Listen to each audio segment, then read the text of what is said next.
your thoughts are, as much as you've been building up to this aviation and aerospace week, the focus has completely changed today.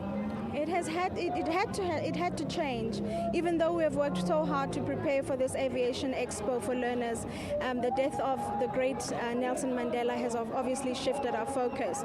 But be that as it may, we also believe that in what we are trying to do, we're actually amplifying the ideals that he lived for, that he fought for, and that he's now died for, to say that learners must have an opportunity to education, especially education and skills base in those professions that were previously that they were not exposed to as black learners. So it really is very sad for us as a province, but we believe that in what we are doing, we're also amplifying the ideals of Nelson Mandela.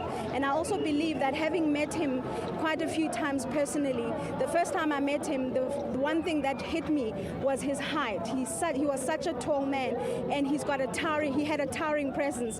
And as soon as I stood in front of him and I wanted to greet him, I had no words because his presence was so towering. So when I was told that he had passed away, the first thing that came to my mind was the towering presence of the man and his extreme humility and the diplomacy with which he was able to speak to people of all sectors.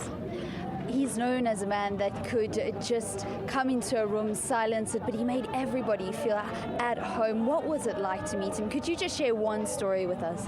You know, I met him, and like I say, his height, it was what just blew me away. But I sat next to him at one point and I looked at his legs.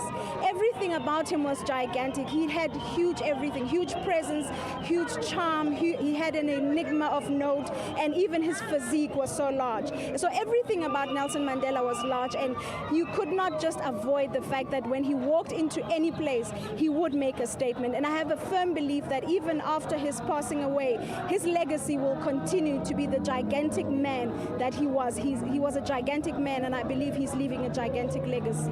And for us as a province, the legacy of educating our children and making sure that the disadvantaged have access to education is the legacy that we're carrying forward. Thank you very much, Joy Machwe, who is the director of ICAD. And I did say that we were here to focus on ICAD, and of course the focus changed. And